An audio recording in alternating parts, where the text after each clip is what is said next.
नमस्कार, आप देख रहे हैं एबीपी न्यूज। मैं हूं आपके साथ शोभना यादव। दोपहर के 12 बज रहे हैं और बुलेटिन की शुरुआत करेंगे कोरोना के आंकड़ों के साथ।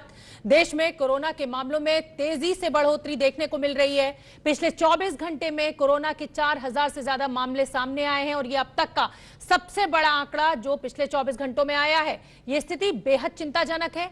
कोरोना केस अब 67,152 हो गए हैं। देश में कोरोना से मरने वालों की संख्या 2206 यानी 2206 पहुंच गई है। पिछले 24 घंटे में मरने वालों की संख्या 97 रही है। वहीं देश में 20,000 के पार लोग ठीक भी हुए हैं। पिछले 24 घंटे में 1,559 लोग ठीक हुए हैं। तो ये जो आंकड़ा जिस तेजी के साथ बढ़ता जा रहा है ये बेहद चिंताजनक है। और चिंताजनक इसलिए क्योंकि अब लॉकडाउन में भी रियायत दी जा रही है। ट्रेन चलाने की घोषणा भी सरकार के द्वारा कर दी गई है। कल से ट्रेनों का आवागमन भी शुरू हो जाएगा। श्रमिक ट्रेन जो है वो खुद एक राज्य से दूसरे राज्य श्रमिकों को लेकर चल रही है। तो इसके चलते हुए ये आंकड़ा तेजी से बढ़ता हुआ हमें दिखाई दे रहा है।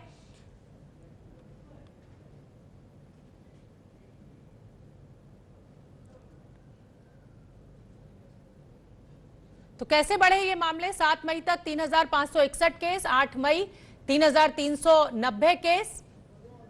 तो आप देखिए ये आंकड़ा कैसे लगातार बढ़ता जा रहा है। 10 मई की बात करें तो 3,277 केस और 11 मई को 4,213 केस। यानी ये जो आंकड़ा है कितनी तेजी के साथ बढ़ रहा है वो चिंताजनक है।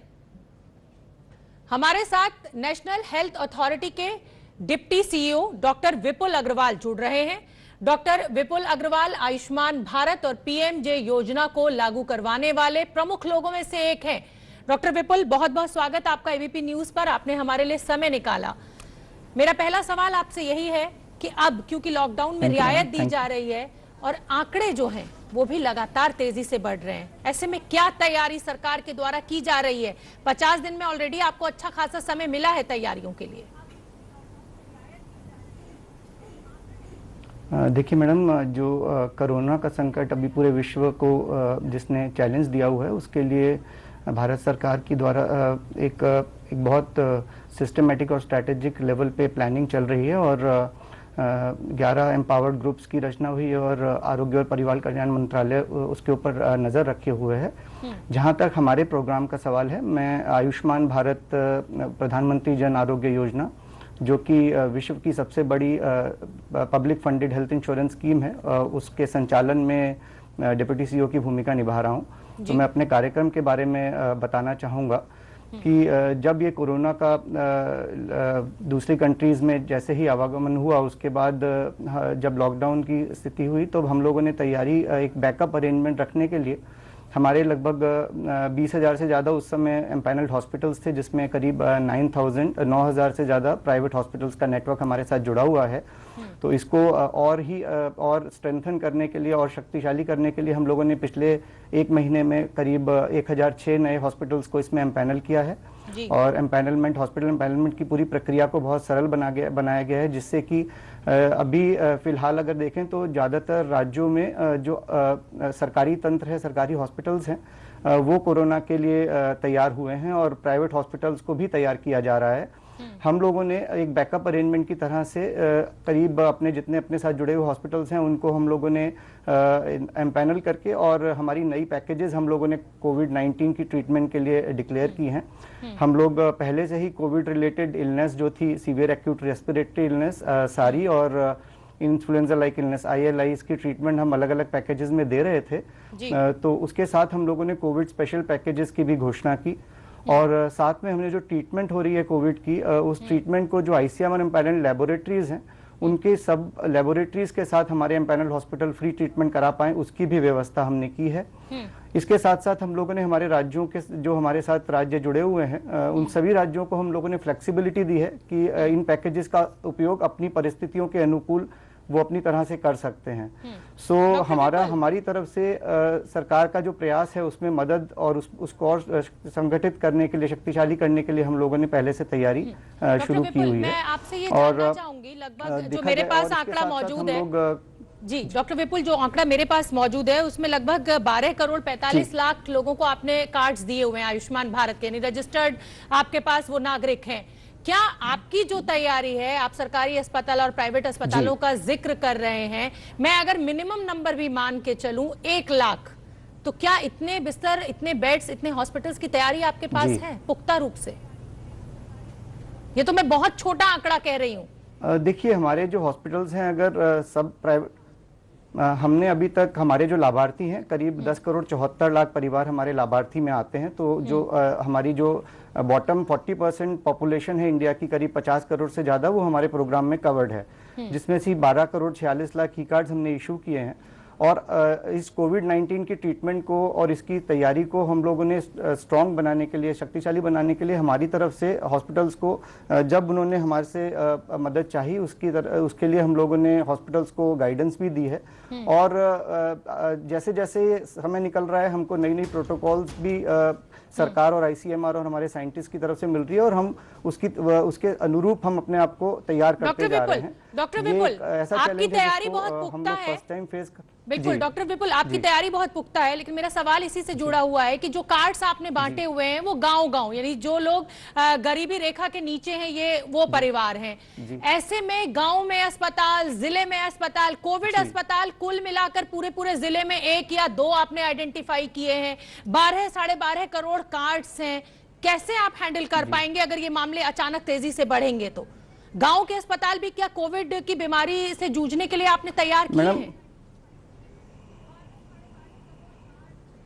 मैडम, मैं आपको बताना चाहूँगा, जो हेल्थ है वो एक स्टेट सब्जेक्ट है। हम अपनी तरफ से, केंद्र की तरफ से जो गाइडलाइंस हमें राज्यों को देनी है और उनको जो सपोर्ट प्रोवाइड करना है, वो हम पूरी तरह से दे रहे हैं। हमारे साथ जुड़े हुए जो 21,000 से ज़्यादा हॉस्पिटल हैं, 21,523 आज के दिन में हैं, उन सभी को हम लोगों ने अपनी तरफ से गाइडलाइंस दी हैं। और कोविड-19 के इलाज के लिए हर राज्य अपनी तरह से प्रयास कर रहा है और अरेंजमेंट्स बढ़ाते जा रहे हैं। तो लगभग सभी राज्यों में कोविड-19 की हाल की परिस्थिति के हिसाब से कहीं ज़्यादा अवेलेबिलिटी आज भी है। तो मैं नहीं मानता हूं कि प्रयास नहीं हो रहे हैं, हम सब लोग मिलकर प्रयास कर रहे हैं। और जैसे जैसे परिस्थिति आगे हमको जिस तरह से रूप लेगी, उस तरह से हम अपनी तैयारी भी उसी के अनुरूप बढ़ाते जाएंगे। डॉक्टर विपुल, एक बड़ी समस्या जो देखने को मिली है, आयुष्मान भारत स्कीम में जो नागरिक कवर होते हैं, जब वो प्राइवेट अस्पतालों में पहुंचते हैं तो प्राइवेट अस्पताल सिरे से खारिज कर देते हैं, मानने से इनकार कर देते हैं और कहते हैं कि नहीं, यहाँ पर या तो बेड नहीं है, तमाम बहाने बनाते हैं। अब कोविड एक ऐसी समस्या आकर खड़ी हो गई है जिसमें अगर देखा जाए तो सबसे ज्यादा परेशानी में अगर कोई है तो वो गरीब है, चाहे वो मजदूरों के रूप में हो या किसी भी रूप में हो। ऐसे में गरीबों के लिए क्या खास कोई रिजर्वेशन बेड्स का अस्पताल में करने का भी गाइडलाइन आपने दी है स्टेट गवर्नमेंट्स को? मैडम, रिजर्वेशन के लिए अभी हम जैसे जैसे हमारे पास एक ग्रीवांस पोर्टल है और हमारी हेल्पलाइन 14555 और पीएमजे ऐप पे हमको जो जो समस्याएं या किसी की कंप्लेंट आ रही है, उस हिसाब से हम लोग सूचनाएं दे रहे हैं। इस तरह की कंप्लेंट की गरीबों को इलाज नहीं हो रहा है, ऐसा मैं नहीं मानता हूं कि कहीं से भी हमको स्पेसिफिक कंप्लेंट आ रही है, क्योंकि सभी राज्यों में अभी सरकारी अस्पतालों को ज़्यादा कोविड के लिए तैयार किया जा रहा है। कोविड ओनली हॉस्पिटल्स जो अभी बने हैं वो मुख्यत्वे अभी तक सरकारी हॉस्पिटल्स ज़्यादा बने हैं और सरकारी हॉस्पिटल्स में गरीबों को वैसे भी मुफ्त इलाज शुरू से मिलता आया है।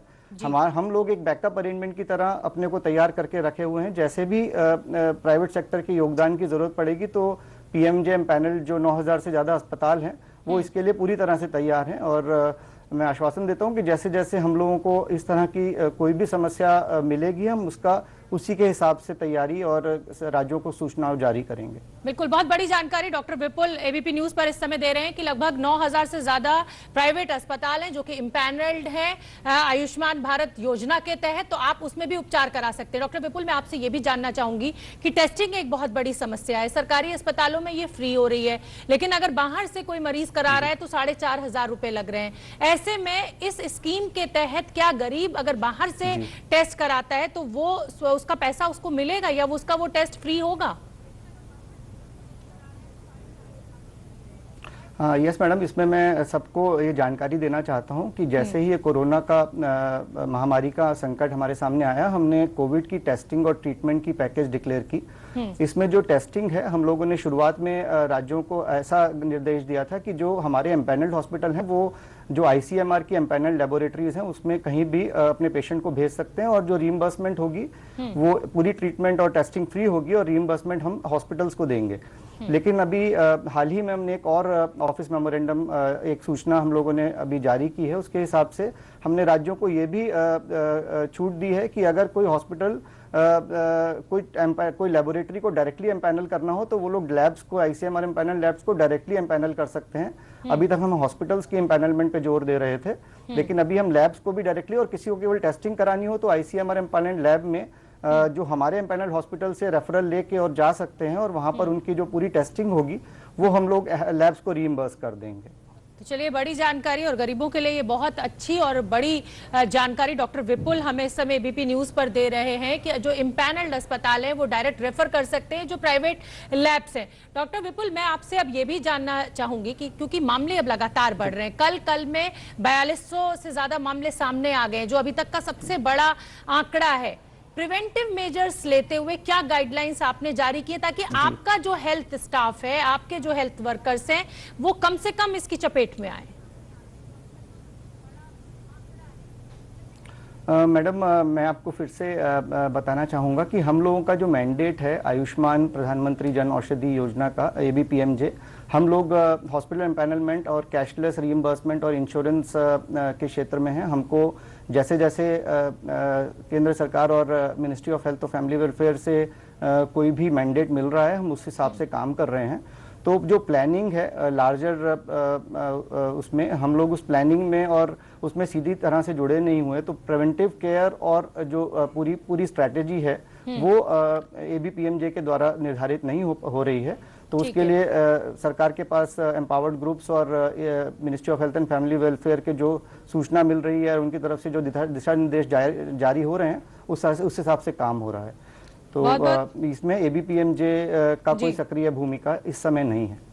बहुत बहुत धन्यवाद डॉक्टर विपुल, आपने बहुत अहम जानकारी हमारे साथ साझा की। खासतौर पर गरीबों को बहुत फायदा होगा इस जानकारी से। ABP न्यूज से जुड़ने के लिए आपका धन्यवाद।